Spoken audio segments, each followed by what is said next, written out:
What's happening, Boot Junkies? Mike Delgadio here, back with another video on home voiceover studio setup. There's lots and lots of different videos that you'll find on YouTube, lots of them that show how to make acoustic panels.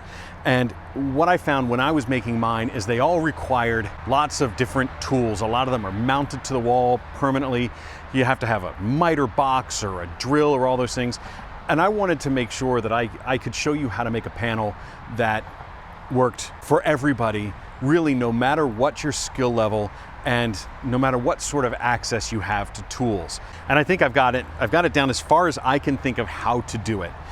So the tools, the specialized tools that you're going to need, you'll need a pair of wire cutters or scissors, depending on how you're going to hang these to the wall. I'm going to use picture hanging wire, so you need wire cutters.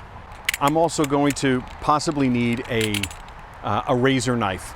There's some other optional things that would be helpful in making your build. So I went to Taco Bell. There's a Taco Bell right there, and I stole a couple of straws from their thing. So a couple of straws. These things are called T-nuts, and you get these at the hardware store, Home Depot. This is probably the most specialized thing you'll need, and this is optional. When I was beginning in voiceover and I was setting up my first booth, I had no idea how the final version would look. I didn't come up with the final thing. I came up with lots of different iterations, and I tried lots of different things because I didn't know what was going to work in the beginning. So I wanted to make sure I made panels and show you how to make panels that will work in a wide variety of situations. They're super portable, easy to take up and put down. I'm going to show you how to make these that I think would be able to hang with a command hook, one of those removable adhesive command hooks, or with a single brad that goes on a picture hanger. That's the whole goal, is I want to make no modifications to your living space or your recording space, and something that you can reuse, take up, put down, and configure all different ways as you try and come up with the best sound for your specific space. So here we go. Minimum possible items that we're going to need. We're going to need some fabric. Go to Walmart, go to Joann Fabrics, and get whatever's cheap. I just got whatever, I think this is like bedspread material, I'm not even sure, but it was like $1.50 a yard on clearance. The heart of the whole project is this. This is Owens Corning 703 rigid fiberglass insulation, and it's 4 inches thick. This is the most specialized thing you're going to need, and this is the thing that you're probably going to need to special order. And by special order, I mean get from Amazon. I don't know that they'll carry this at your local hardware store or your local big box store. I checked at my Lowe's that's down the street from here. They didn't have it. So you might need to order this from Amazon. They sell it in 2-inch panels, 4-inch panels, and you can probably get it in 1-inch panels. If you're building panels for the first time, buy 4-inch. The thinner panels will work if you know exactly what type of frequency you need to knock down or something specific you're doing to your room. But if you don't know yet how it's going to work, spend a little extra money, go with the 4-inch panels, and I think it will save you a lot of headache in the long run.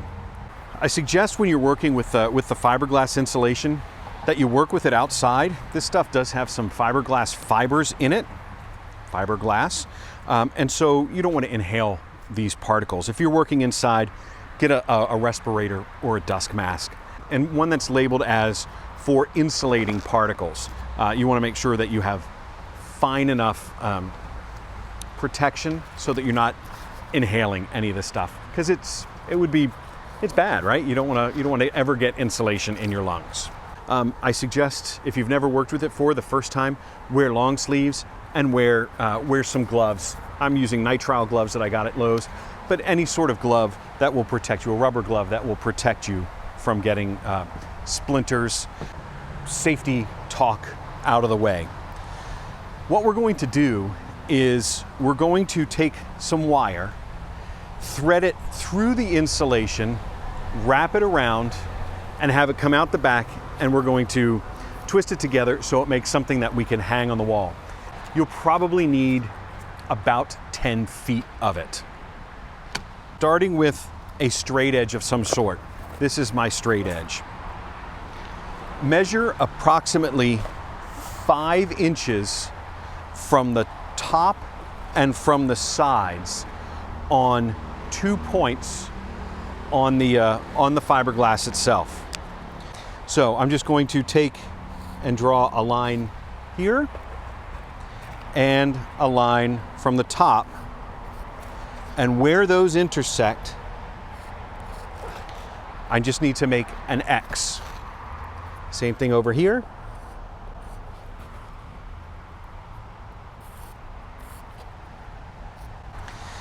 Now we have 2 points that should be equidistant from the top and from the sides. And the reason I suggest 4 to 5 inches is because we don't want to accidentally break away some of this fiberglass. We want it to we want there to be enough material around the hole we're going to make to ensure that we're not going to rip apart our fiberglass. So don't do it way at the edge, it'll come apart. Give yourself plenty of material to work with. I'm going to take my pen and right at that X, I'm going to push it down through the fiberglass and make a hole. And it should go straight through. So we're going to make this come out the other side, and we'll do the same thing on the bottom. Again, nothing special here, just pushing it through with the pen. It's not terribly resistant, so it will just go straight through. Take a straw and take about 3 inches of straw and put it down into the hole, trying to make a nice channel for the wire to go through and make it less likely that it's going to saw its way out. And I'm putting it down in the hole. The last step is to take the T-nuts and we're going to push those into the hole we just made. And the idea with the T-nuts is to give the fiberglass a little bit of some extra rigidity right at the corner so that the wire, as we take it up and put it down, we're not sawing through the edge. I'm going to take some duct tape and I'm just going to put a line of duct tape across between the 2 holes because there's going to be wire that rests there. So a couple layers wide enough in between those 2 holes that we made. And this is just to provide some additional security so that if our wire moves around as we take this and put it on and take it off the wall, that we're not going to saw through the fiberglass. So simple, duct tape across in between the 2 T-nuts, and we're going to do the same thing on the other side. Last 2 T-nuts, duct tape on this side again. We're going to get some picture wire, and I like to use solid core wire because I think it's easier to work with than the braided stuff. If you tried to push braided wire through, you'd need some way like a paper clip or something to help you pull it through. I'm going to take about 10 feet of this wire. You'll need to cut it. So we're going to take the end of our wire and we're going to thread it straight down through the T-nut, down through the straw, and it should come out the other side. We're going to do the same thing for the top. Push that through. This stuff all just holds together with pretty much a prayer in the beginning.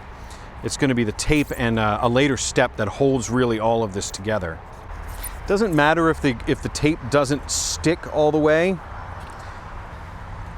because we're going to be taking care of that in a later step. And then do it down through again.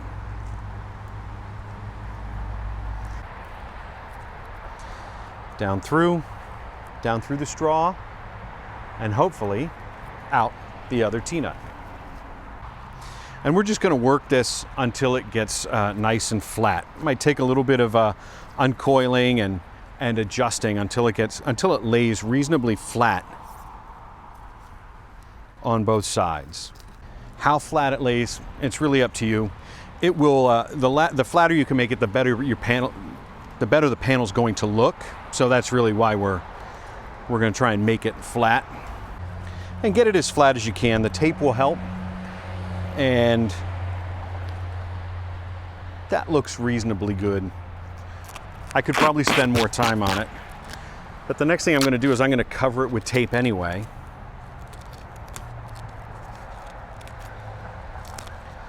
try and get it to lay all the way flat.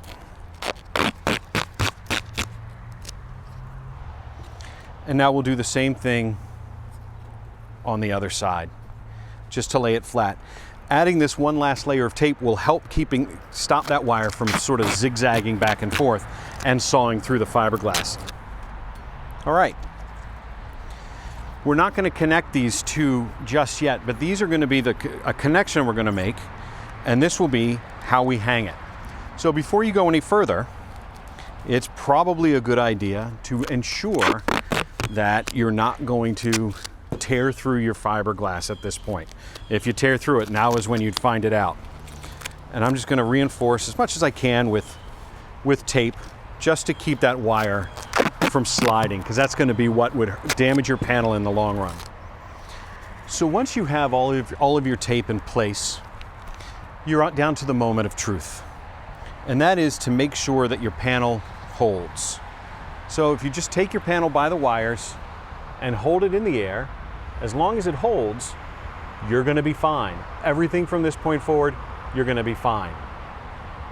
So we'll just take this over to the side.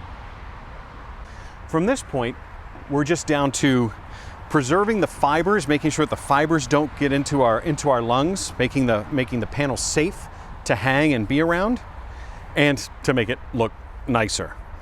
So what we're going to do is we're going to wrap the panel with this fabric, and we're going to hold that fabric in place with the glue. We do this by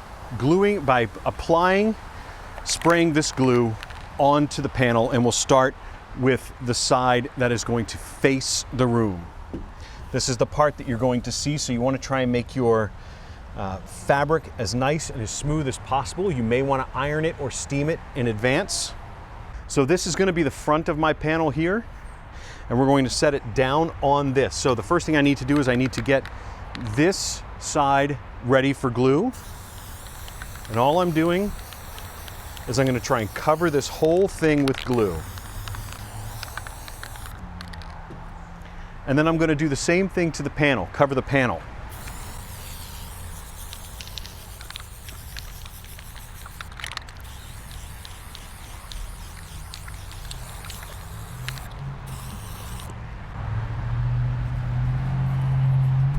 Now take your panel, carefully set it down on the glue, and make sure there are no wrinkles. Set it down. Make sure you have good adhesion to the fabric.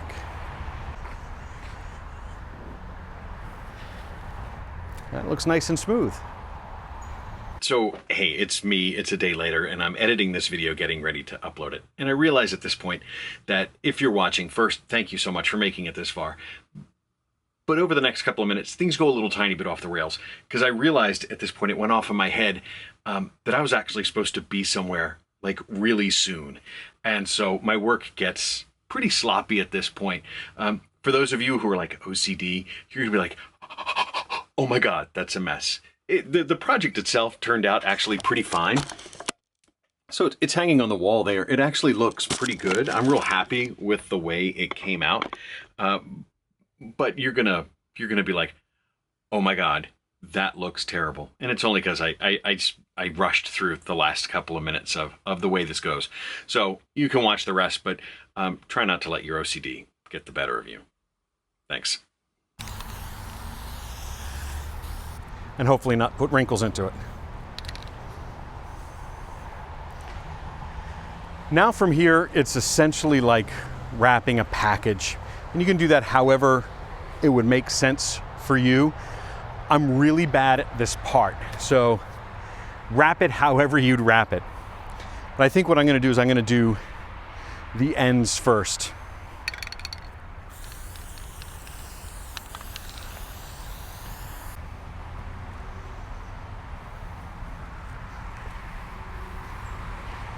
Again, just trying to make sure that there are no wrinkles.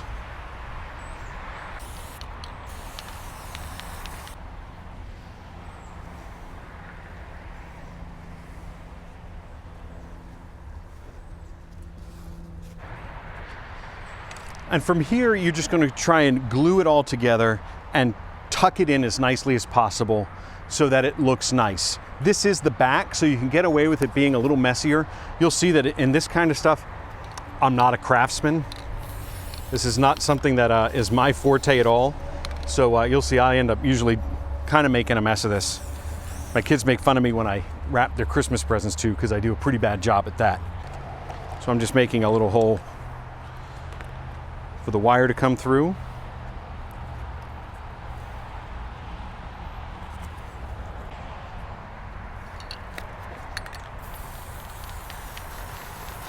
The nice thing about the spray glue is it's also going to help keep the fiberglass fibers in, so they won't come out of the fiberglass nearly as easily. All right, just do the last sides. These are the hardest to do. This will be the part that you want to either make look like a present, or do the little bit of origami to tuck the corners in so that you have a nice, neat edge. And this is usually where I mess it all up. And like I said, this is the back, so I'm not nearly as concerned about how this side looks. If you are, you would certainly go after it with scissors or whatever you need it to make sure it looks neat. I don't have any scissors, at least not with me. So these are just going to get glued with whatever fabric is here. All right, we're going to do the same thing on the last corner. Looks a little bit rough from the back, but it's the back. Let's see it from the front.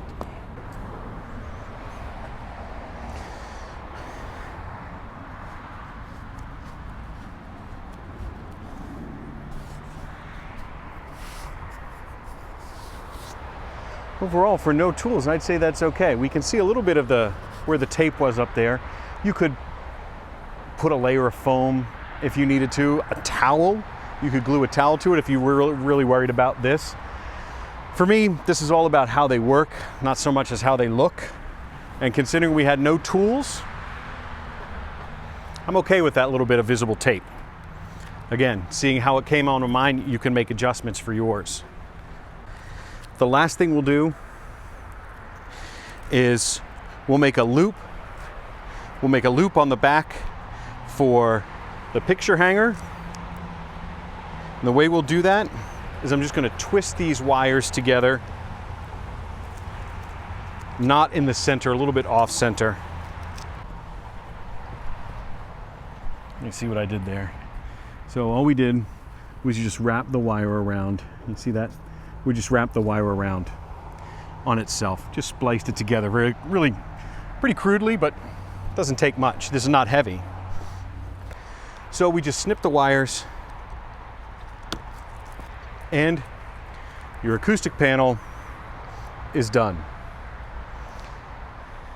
And you probably should cut off some of the excess before you go wrap it like I did, and that's all there is to it.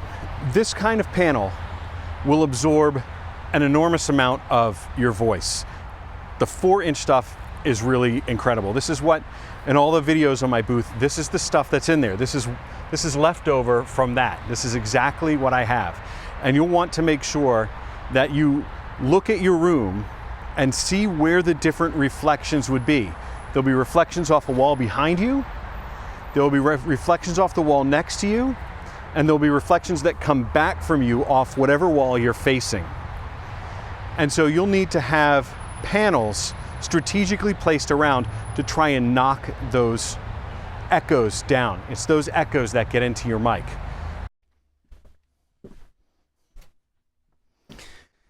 Let's see how it looks.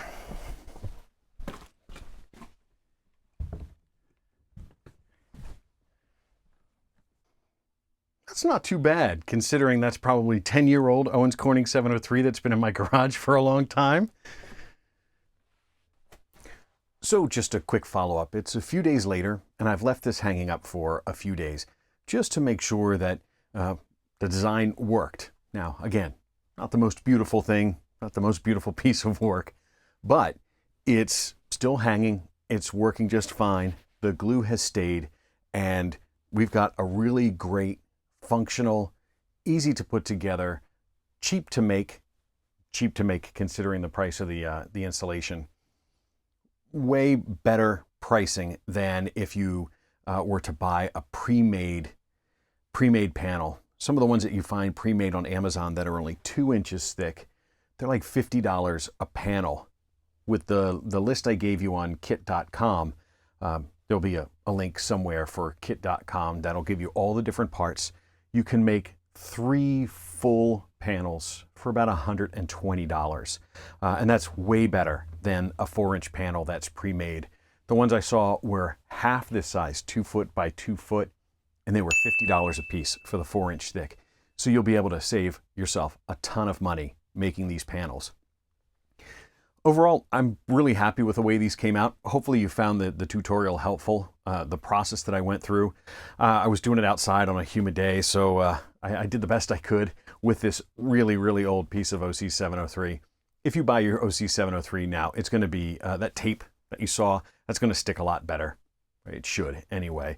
And once it's up on the wall, you're going to have a great experience with it. So that's it. Hopefully that gives you everything that you need to make panels.